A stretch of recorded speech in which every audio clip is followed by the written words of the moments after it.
Today I'm ranking my gluten reactions, all the way from mildly inconvenient to I genuinely thought this was the end of my life. And before anyone comments, yes, some of these were my fault. We live, we learn, we move on.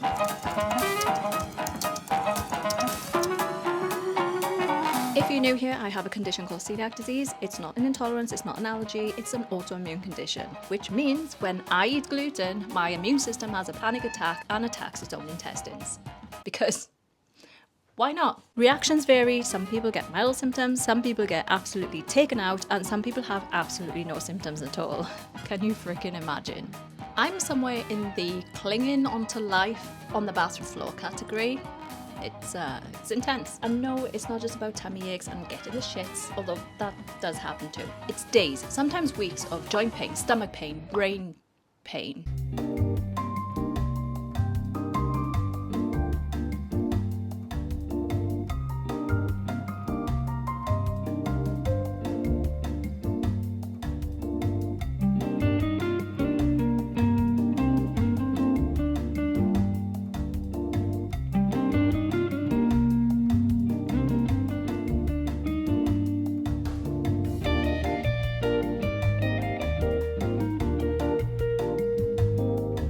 And you will be damaged physically and emotionally for weeks, sometimes months later. So, get it?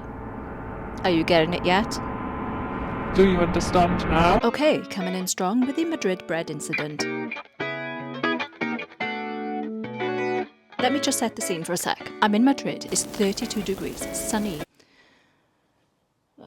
I'm thriving. I got a lovely linen outfit on. I'm feeling cute, carefree. I am one with the Españolas. Also, I thought, until one tried to kill me. Okay, fine, that was a lie. This was entirely my own doing. The culprit, a loaf of bread placed lovingly in the gluten-free aisle. I knew it looked suspicious, so I asked the worker if it was gluten-free, and he said yes. It was not his fault, he was just stacking shelves. I should have double-checked, but I took his word for it. I bought the bread, had 2 slices on my breakfast the next morning. To cut a very long story short, I slept my symptoms off on a park bench and occupied a public toilet for 3 hours. This experience was annoying, humbling, some psychological damage done. I'd give this one a solid 6 out of 10. Would not recommend. I should really go back to Madrid one day though. I saw more of the toilet than I did the actual city. So, moving on. Gluten by pizza. This one was not my fault. I'm not always an idiot. A pizza place, which shall remain nameless, expressed their concerns when they gave me the wrong pizza. Actually, they denied all wrongdoing and didn't take any responsibility at all, so they even had the cheek to tell me there was probably something else that I ate that day. I did everything right. I told the waiter I had celiac disease. They nodded very confidently. They said yes, of course. They repeated it back to me. The pizza came out. It didn't look any different to what I was expecting. It was small. It looked like the gluten-free one. So I don't know if this was actually a cross-contamination thing or if they did actually give me the wrong pizza. We never found out because they were absolute about it. The grumbling started, the pain came. At first I was in complete denial. And about 20 minutes later, on the floor, puking my guts up, almost passed out. Scary. 8 out of 10 for this one. Not great. This one's not food related and a bit of a mystery. I got glutened by cider.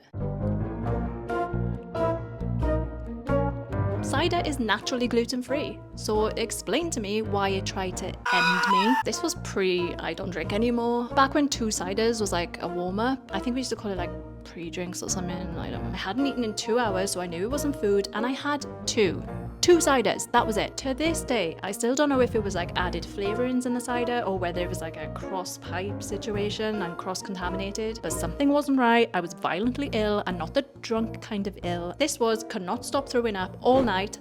No breaks, no mercy. But because I know what's to come, I'm gonna give this one a 6.5 out of 10. Giving it an extra 0.5 just for the mystery of it all. Next up, gluten by pasta. Yes, my fault.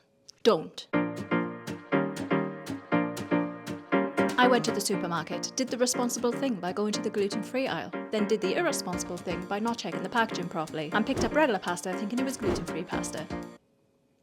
We've all been there, right?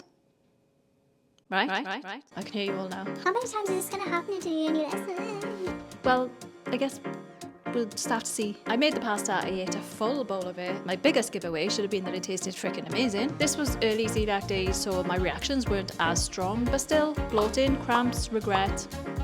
5 out of 10. And lastly, gluten in Italy. Not my fault. And before anyone comments, Well, what the fuck were you thinking going to Italy with celiac disease? I will have you know that despite my incident, Italy is probably one of the best places for celiacs. Most places have a good understanding of the condition. Italy has one of the largest percentages of celiacs across the world. And because of that, there is a gluten-free option on almost every menu, and there are tons and tons of gluten-free products. So, who's the idiot now? Still me, because I ate a whole bowl of couscous because the waiter convinced me it was gluten-free. Okay.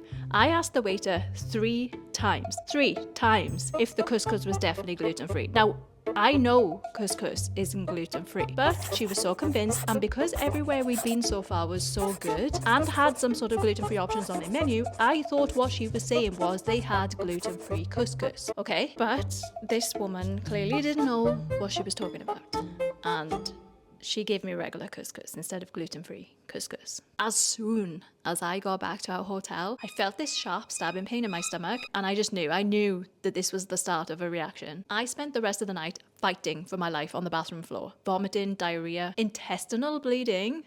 Yeah, I honestly don't know how I survived this one. Solid 10 out of 10. Never want to repeat this experience ever again in my life. Not to sound dramatic, but I am lucky to be alive after this one. So for the official records, here is the leaderboard. Ranked from I saw my life flash before my eyes to merely a bad afternoon. 2 genuinely my fault, 2 not my fault, and 1 was a cider acting alone. So make of that what you will. The moral of the story, check your labels, check again, and trust absolutely no one. Not the waiter, not the bloke stacking shelves, not the menu, and definitely not yourself. And if you've got one that beats my 10 out of 10 Italy story, I need to hear it. Generally, misery loves company. And I really need to know that I'm not the only one that's seen the inside of a foreign toilet for 3 hours.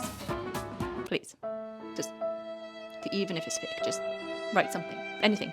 Just make me feel better, please. I've got more crazy stories where that came from. I've got travel videos coming out, recipe videos, so stick around. And to my fellow seniors, may your labels be genuine and your waiters be competent.